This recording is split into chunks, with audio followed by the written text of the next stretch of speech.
The rain fell in steady sheets, drumming against the sprawling windows of the city courthouse. Oliver Byrne, a 23-year-old economics student struggling to make ends meet, adjusted his slightly wrinkled suit and tugged at his tie. His reflection in the glass revealed a young man with soft brown eyes and a nervous demeanor, a sharp contrast to the stoic elegance of the woman standing beside him. Margaret Greaves, a 71-year-old billionaire CEO, exuded an air of imperious grace. Dressed in a custom-tailored ivory suit and adorned with understated pearls, she carried herself like a queen who had ruled for decades. Her silver-streaked hair was swept back, and her piercing blue eyes seemed to look through everyone, including Oliver. To the outside world they were an odd match, a union that raised eyebrows and whispered suspicions. To Oliver, it was an opportunity he couldn't afford to pass up. "Are you ready?" Margaret's voice was calm, with a tone that allowed no argument. "Yes, ma'am," Oliver replied, his voice barely above a whisper. Margaret's thin lips curled into a smile. "Not ma'am. Margaret. You'll need to get used to that." 7 days earlier, Oliver had been just another face in the crowd, juggling part-time jobs to stay afloat. That changed the moment Margaret approached him at a university gala. She had been the guest of honor, invited to speak about her meteoric rise in the business world. After her speech, she had singled him out in a room full of accomplished individuals, offering a proposition that seemed too surreal to be true: marriage. "I see potential in you," she had said, her words as enigmatic as the woman herself. "With my guidance, you could have the world at your feet." The contract had been explicit: 7-figure financial security, a guaranteed position in her company, and the promise of an elite lifestyle. The catch: he had to leave his old life behind and commit to their marriage entirely. Desperation had drowned out his instincts, and within days Oliver found himself standing at her side, the ink on their marriage certificate still wet. As the ceremony concluded, and Margaret's personal chauffeur whisked them away to her estate, Oliver couldn't help but feel a pang of unease. The mansion loomed in the distance, an architectural marvel perched atop a hill overlooking the city. Its Gothic spires and dark vine-covered walls gave it the appearance of a fortress rather than a home.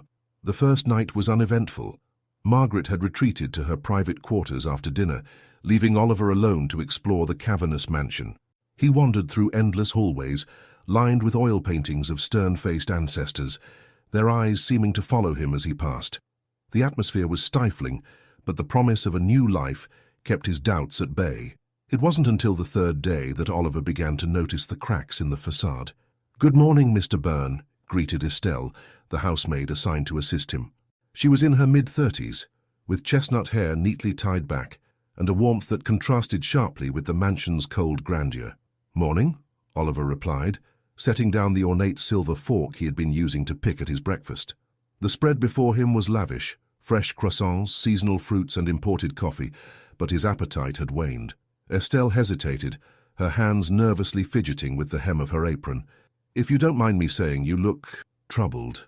Oliver forced a smile. "Just adjusting to all this." She nodded, her expression unreadable. "If you ever need anything, Mr. Byrne, you know where to find me."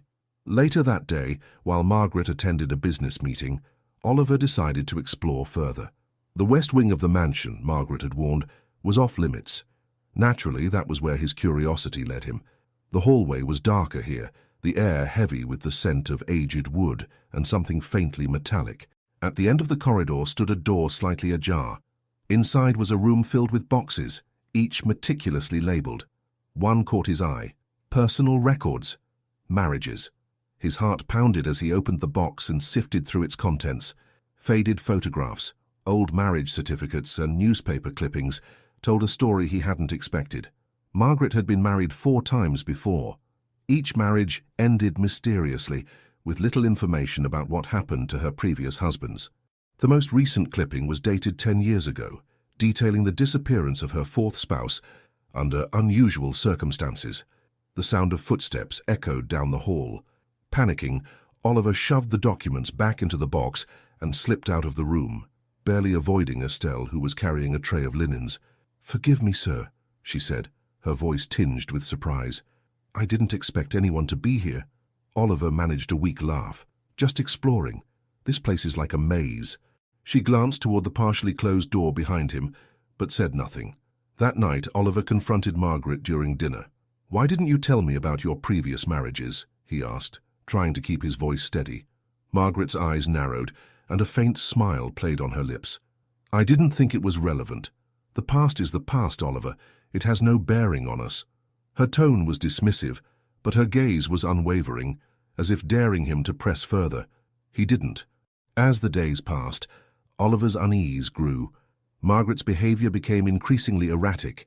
She would disappear for hours at a time, leaving no explanation, and her previously warm demeanor turned cold and controlling. The staff avoided eye contact, and the mansion's oppressive atmosphere became unbearable. On the 7th day, Oliver woke to find an envelope slipped under his door. Inside was a single sheet of paper with hastily scrawled handwriting. "Meet me in the servants' quarters at midnight. Trust no one. Estelle." The clock's steady ticking was the only sound in Oliver's room, as he sat on the edge of the ornate four-poster bed, staring at Estelle's note. The weight of her words, "trust no one," lingered heavily in his mind. For 7 days he had tried to rationalize the strange undercurrent in the mansion, chalking it up to his adjustment to a world so far removed from his own. But the note forced him to confront the truth. Something was deeply wrong. When the hour finally struck midnight, Oliver slipped out of his room, careful not to make a sound. The mansion was eerily silent, its grand halls bathed in shadows that stretched long and sinister under the dim wall sconces. His footsteps, despite his best efforts, seemed deafening in the stillness. The servants' quarters were located in a tucked-away section of the east wing, a stark contrast to the opulence of the rest of the mansion. The air grew colder as he approached, the polished marble floors giving way to scuffed wooden planks. A faint light spilled from beneath one of the doors at the end of the hall. He pushed the door open cautiously, revealing a small, sparsely furnished room. Estelle was waiting, her posture tense as she paced back and forth. When she saw him, relief flickered across her face. "Close the door," she whispered, glancing nervously over his shoulder. Oliver obeyed, his heart racing. "What's going on? Why did you leave me that note?" Estelle took a deep breath as though steeling herself. "There's something you need to know about Margaret, something you were never meant to find out." Oliver frowned. "Her past marriages? I already know. I found the records in the West Wing." Estelle's eyes widened. "You went to the West Wing. That's dangerous. Margaret doesn't take kindly to curiosity." "I had to know the truth," Oliver said. "Why didn't she tell me about them? And what happened to her husbands? The files didn't say much, but they all just vanished." Estelle hesitated, her fingers twisting the edge of her apron. "I shouldn't be telling you this. If she finds out—" "She won't," Oliver interrupted. "Please, Estelle. I need to understand what I've gotten myself into." She nodded reluctantly. "Margaret's marriages weren't accidents, and neither were the disappearances of her husbands. She chooses them carefully, young, ambitious men who are easy to manipulate. They marry her, and then they disappear. No one questions it because she's untouchable. She has enough money and power to bury any scandal." Oliver felt a chill run down his spine. "Why? Why would she do that?" Estelle looked away, her expression pained. "I don't know everything, but there are rumors. Some say it has to do with her business empire, that she uses them in some twisted way to secure her power. Others think it's something darker." Oliver swallowed hard. "Darker? Like what?" Estelle didn't answer immediately. Instead, she reached into her pocket and pulled out a small, weathered photograph. She handed it to Oliver, who studied it under the dim light. The image showed a man in his 30s with sharp features and a confident smile. He looked vaguely familiar. "That's her fourth husband," Estelle said softly. "Richard. He was the last one before you. I worked here during their marriage. He vanished one night, just like the others. No police, no investigation. Margaret said he left her, and everyone believed her." Oliver's grip tightened on the photograph. "Why are you helping me? Why tell me all this?" "Because I don't want the same thing to happen to you," Estelle said, her voice trembling. "You're different, Oliver. You don't belong in her world. You still have a chance to get out." He stared at her, torn between disbelief and desperation. "How? She watches everything I do. If she finds out I'm even thinking about leaving—" "We'll have to be careful," Estelle interrupted. "But there's a way. Tonight, when the staff changes shifts, there will be a short window when the back gate isn't guarded. I can distract the others, but you'll need to move quickly." Oliver hesitated.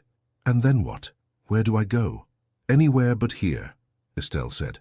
Once you're out, I'll give you the address of someone who can help, a former employee who's been gathering evidence against her.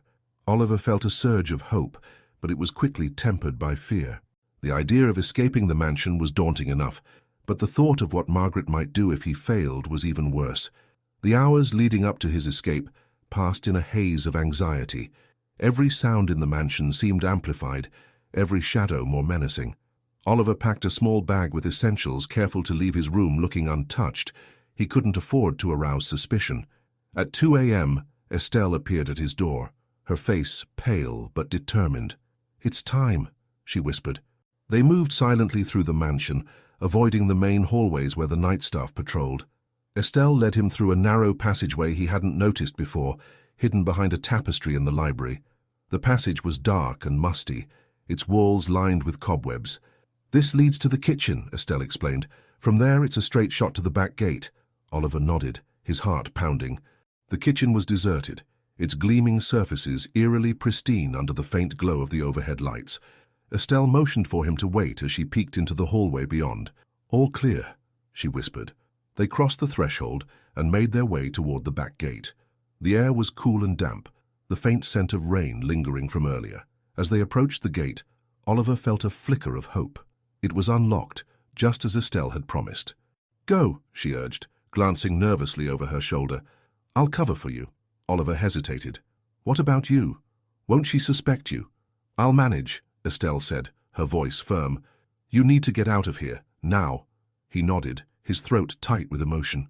"Thank you, Estelle, for everything." She gave him a small, sad smile. "Just go, and don't look back." The night swallowed him as he slipped through the gate and into the dense woods that surrounded the estate. The air was cold and filled with the sound of rustling leaves, but Oliver didn't stop to take it in. He ran, his bag bouncing against his back, his breath coming in short, ragged gasps. After what felt like hours, he reached the edge of the forest. A narrow dirt road stretched before him, illuminated by the faint glow of the moon. He pulled the slip of paper Estelle had given him from his pocket and read the address scrawled across it. It was a place on the outskirts of the city, far enough from the estate to feel like another world. He had no money, no phone, and no plan beyond reaching the address. But for the first time in days, he felt a glimmer of hope. Whatever secrets Margaret was hiding, whatever danger she posed, he was finally free. Or so he thought. The night was bitterly cold as Oliver stumbled along the dirt road, the weight of everything he had just learned pressing heavily on his mind. The moon hung high, casting long shadows that seemed to move as he passed. He clutched Estelle's note tightly in his hand, its edges damp with sweat. Every crunch of gravel beneath his feet felt deafening, as though the forest itself was conspiring to betray him. The address scrawled on the slip of paper pointed him toward an old industrial area on the city's outskirts, miles from the mansion. His legs ached from the long trek, and his breaths came in sharp, ragged gasps, but he couldn't afford to stop. Fear propelled him forward, a primal instinct urging him to put as much distance as possible between himself and Margaret Greaves. The air carried the faint scent of oil and rust as Oliver finally reached the industrial district. Abandoned warehouses loomed around him, their windows shattered and their metal frames groaning in the wind. The place felt desolate, but the flicker of a light in the distance caught his attention. He followed it, his steps hesitant but purposeful, until he reached a dilapidated brick building with the number from Estelle's note painted faintly on its rusted door. Oliver knocked cautiously, the sound echoing unnervingly in the still night. For a moment, there was no response. Just as he was about to knock again, the door creaked open, revealing a man in his late 40s with unkempt hair and a wary expression. He looked Oliver up and down before speaking.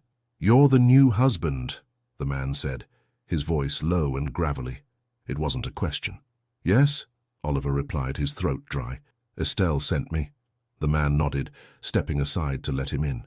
The interior of the building was a stark contrast to its exterior. The room was cramped but meticulously organized, with papers and photographs pinned to every available surface. A large corkboard dominated one wall, covered in red string connecting various pictures and documents. At the center of it all was Margaret's face, her piercing blue eyes staring out from a decades-old photograph.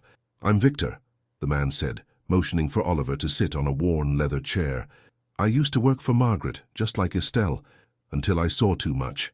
Oliver sank into the chair, his exhaustion catching up with him. "She said you could help me, that you've been gathering evidence." Victor scoffed, running a hand through his messy hair. "Evidence? I've been piecing together a puzzle no one wants solved. Margaret Greaves isn't just a manipulative billionaire, she's dangerous. And if you're here, it means you've already seen the cracks in her perfect facade." Oliver nodded, his mind flashing back to the photographs and records he had found in the mansion's west wing. Her husbands, what happened to them? Victor's expression darkened. He pulled a stack of photographs from a nearby table and handed them to Oliver. The images showed Margaret with each of her previous husbands, her expression always the same, cold, calculating, and oddly triumphant. The men, in contrast, looked vibrant and hopeful until the last photo of each series. In those they appeared hollow, as if the life had been drained from them. "They didn't just disappear," Victor said, "they were erased. Margaret has ties to people who specialize in making problems vanish, but that's not the worst part." Oliver's stomach churned. "What do you mean?" Victor hesitated, his eyes searching Oliver's face as though deciding whether he could handle the truth. Finally, he spoke. "Margaret doesn't just kill them. She uses them. I don't know how or why, but every husband she's had has played a role in her empire's expansion. They sign over assets, make deals that mysteriously benefit her, and then, poof, gone." Oliver felt a wave of nausea. "But why me? I have nothing to offer her." Victor leaned back, his gaze piercing. "That's what I thought at first. But Margaret doesn't do anything without a reason. If she married you, it's because she sees something in you, something she can use. The question is what?" Oliver shook his head, his thoughts a whirlwind of fear and confusion. "I don't know, I'm just a student. I don't have money or connections. I don't even know why she approached me in the first place." Victor stood abruptly, pacing the room. "It doesn't matter. What matters is that you're out of her grasp, for now. But trust me, she won't let you go that easily. Margaret doesn't lose." Oliver spent the night at Victor's hideout, but sleep eluded him. Every creak of the building made him flinch. Every shadow seemed to carry Margaret's icy gaze. By morning his exhaustion was palpable, but he knew he couldn't stay there forever. Victor agreed to help him find a safe place to lay low, but the process would take time. "You need to stay off the grid," Victor said, handing Oliver a burner phone and a small wad of cash. "No credit cards, no social media. If Margaret's looking for you, and she will be, you can't leave a trail." Oliver nodded, clutching the items tightly. "What about Estelle? She's still at the mansion. What if Margaret suspects her?" Victor's expression hardened. "Estelle knows what she's doing. She's been playing this game longer than you can imagine. But don't get any ideas about going back for her. If you do, you'll both be dead." The warning was clear, but it didn't sit well with Oliver. Estelle had risked everything to help him escape. The thought of her facing Margaret's wrath alone gnawed at his conscience. As he prepared to leave, Victor handed him one last item, a flash drive. "Everything I've gathered on Margaret is on here," he said. "It's not enough to bring her down, but it's a start. Keep it safe."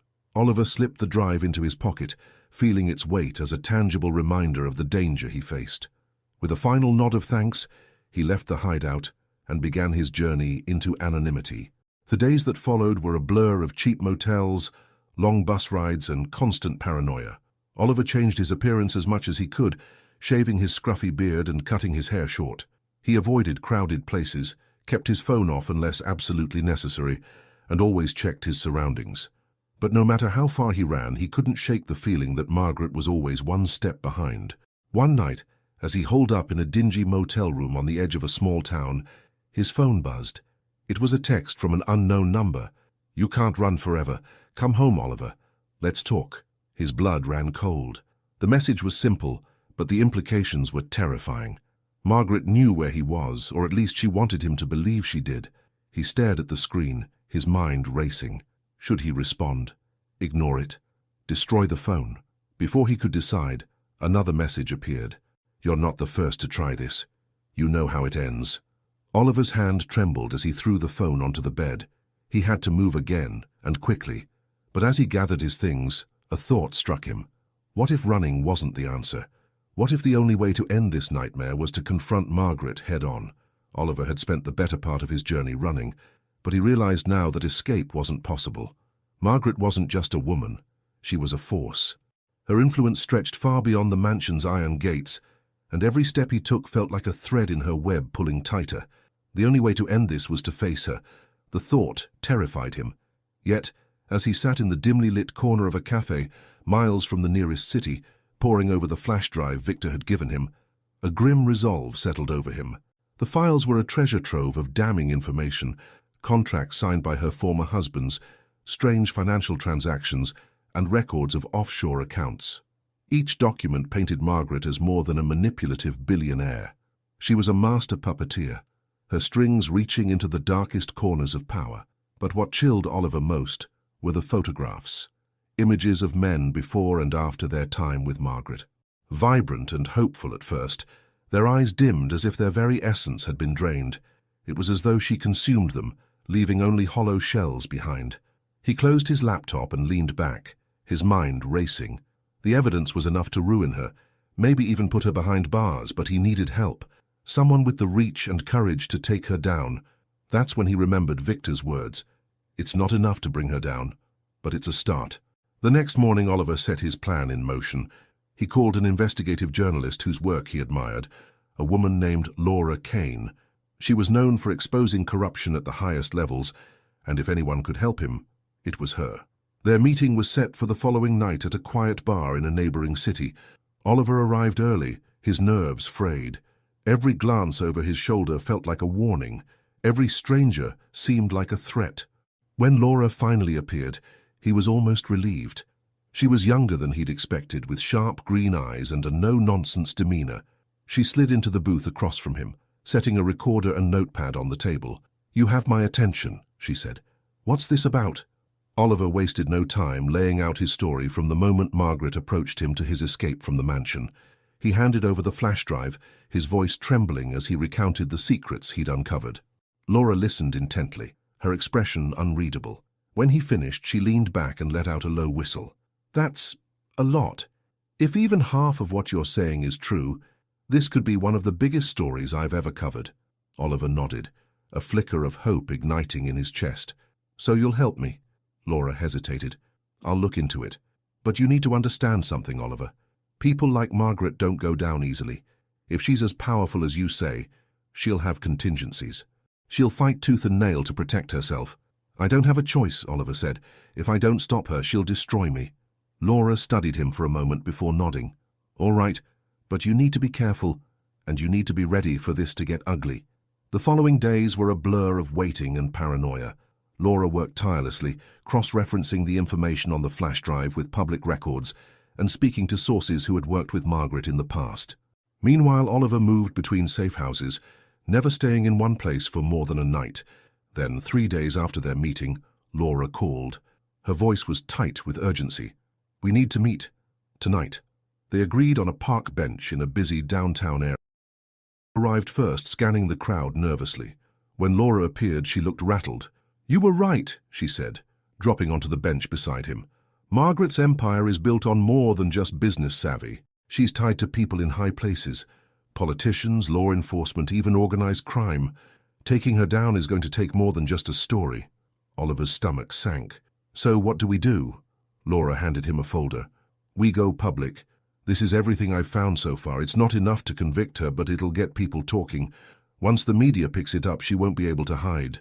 Oliver flipped through the folder, his hands shaking. "And then what? She'll come after us."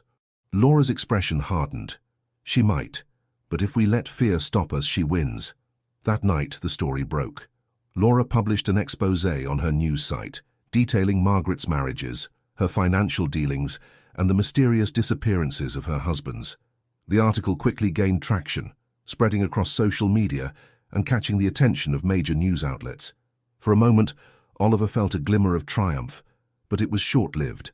The first threat came in the form of a phone call. It was late and Oliver was lying low in yet another motel room when his burner phone buzzed. He hesitated before answering, his heart pounding. "Oliver," came Margaret's cold, familiar voice. "I'm disappointed in you." He swallowed hard, his mouth dry. "It's over, Margaret. People know the truth." She laughed softly, a sound that sent chills down his spine. "The truth? The truth is whatever I say it is. You've made a grave mistake, my dear. But don't worry, I'll make sure you regret it." The line went dead. The days that followed were a nightmare. The media frenzy surrounding the story drew attention, But Margaret's team moved quickly to discredit it. Legal threats poured in, and anonymous sources began leaking information that painted Oliver as a gold digger and a liar. The narrative shifted, casting him as the villain in a twisted fairy tale. Laura worked tirelessly to counter the smear campaign, but it became clear that Margaret was winning the public battle. Oliver felt the walls closing in, his options dwindling by the hour. Then, one night, Victor appeared. Oliver hadn't seen him since leaving the hideout, and his sudden arrival was both a surprise and a relief. Victor looked harried, his clothes rumpled and his face lined with exhaustion. "I've been keeping an eye on things," he said, his voice low. "Margaret's playing her usual game, but she's made a mistake." "What do you mean?" Oliver asked, his hope rekindling. Victor handed him a USB drive. "I found something she doesn't want anyone to see. Proof of what happened to her last husband. Real proof.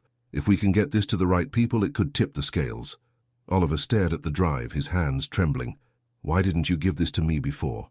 Victor shook his head. "It wasn't ready.